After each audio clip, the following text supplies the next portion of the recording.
Who is managing your money, and are they really looking out for your best interest or the amount of commission that they are making off of your investments? Well, by the end of this video, I will give you all of the necessary information that you will need in order to determine if your current investment advisor has a conflict of interest or whether or not they're truly looking after your best interest.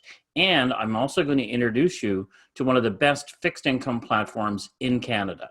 My name is John Moakler, and I'm the founder of Moakler Wealth Management. And for the best advice on how to protect you and your family, subscribe to my YouTube channel and hit the bell notification so that you'll be notified when we launch a new video. Building your dream retirement requires the development of a solid written financial and retirement plan with the right strategies and processes in place matched to your investment style. By combining the right tools and partners, we develop financial investment plans that are built for you. We partner with some of the top private wealth management companies here in Canada, and they're managing billions of dollars. They're called ICPMs, or Investment Counselor Portfolio Managers, and they have the highest level of training in Canada and certification level. While the investment advice might appear similar from an ICPM and a broker-dealer or a bank that you're currently working with, there's a huge difference between the two, and I'd like to show you one slide to illustrate what I'm talking about. So this is the one slide that I wanted to share with you to bring home the difference between an investment counselor portfolio manager and a broker dealer. So the big difference between the two to start off with is that an ICPM must have a fiduciary duty, which means they must do everything that's in the best interest of the client, and they must not have any conflicts of interest at all. On the right-hand side, an investment advisor or broker has what's called a suitability duty. They do have to make recommendations that are suitable for you, but they don't have to disclose as much information about any potential conflicts of interest. And so an ICPM has the highest level of certification in Canada. It's called the Chartered Financial Analyst, or CFA, and it can take years to get that designation. Whereas on the right-hand side, to become an investment advisor or broker and to represent mutual funds, all you have to do is take a mutual fund course one afternoon, and all of a sudden you're an investment advisor.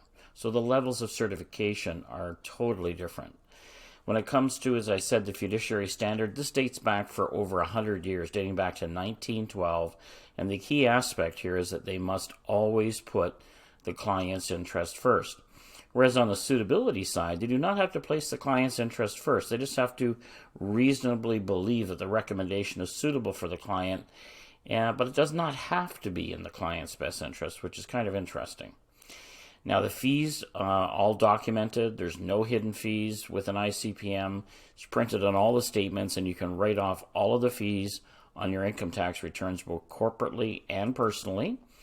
On the right-hand side, again, the income is derived from commissions, but there's still a lot of hidden fees in the mutual fund world, and they've been trying to eliminate it, but there's a lot of frustration with clients out there as to how much fees they're actually really paying for the advice that they're getting. And as I said, there's a duty of loyalty and care on the ICPM side. They must always act in the best interest of the client, and they must not have any conflicts of interest. Whereas on the right-hand side, their duty is really to the bank or the mutual fund company they're working for, not necessarily the client. And the disclosure of potential conflicts of interest are not as strict a requirement on the suitability duty side. And so since you do have the choice to make, who do you want working for you and your family? As highlighted in that single slide, it shows you that an ICPM must always be looking out for the client's best interest, and they must not have any conflicts of interest. Your money is invested and protected through a third-party bank custodian, so it's virtually impossible for an ICPM to steal your money. You are never writing a check in the name of that ICPM. It's always in the third-party bank's name, and that third-party bank is sending you out a statement each month detailing exactly the investments that you have under management. They're only allowing the ICPM the ability to affect change in your portfolio. And so they're allowed to make those investment changes, but they're not allowed to take any of the money out of your account. And this is not the same protection as the broker-dealer world or the mutual fund world. Many of the successful business owners we meet with have a number of mutual funds in their portfolio. And mutual funds are guided by the Mutual Fund Dealers Association. The challenge with mutual funds is there's still a lot of hidden fees. And I know they've been trying to correct that, but a lot of clients complain that they don't even know the different fee levels that they're actually being charged by their mutual fund provider. Leave a comment in the section below and let me know if your portfolio is full of mutual funds and if you'd like to be introduced to a private wealth experience with one of my ICPM partners. The biggest risk factor facing investors today is the fixed income market. Because as equities, that's the stock of banks or Google, et cetera, as stocks go up, fixed income goes down. And when fixed income goes down, stocks go up. The challenge with fixed income today with such a low interest rate environment is that a number of investment providers are struggling to provide good quality fixed income at a good return rate. And so when I'm taking a look at a number of clients' portfolios, I'm seeing that they're highly invested, like 90 or 95% in equities, which is a much higher risk level for them to try to get their rate of return. And what I intend to do with one of my investment partners is they have a fantastic fixed income platform.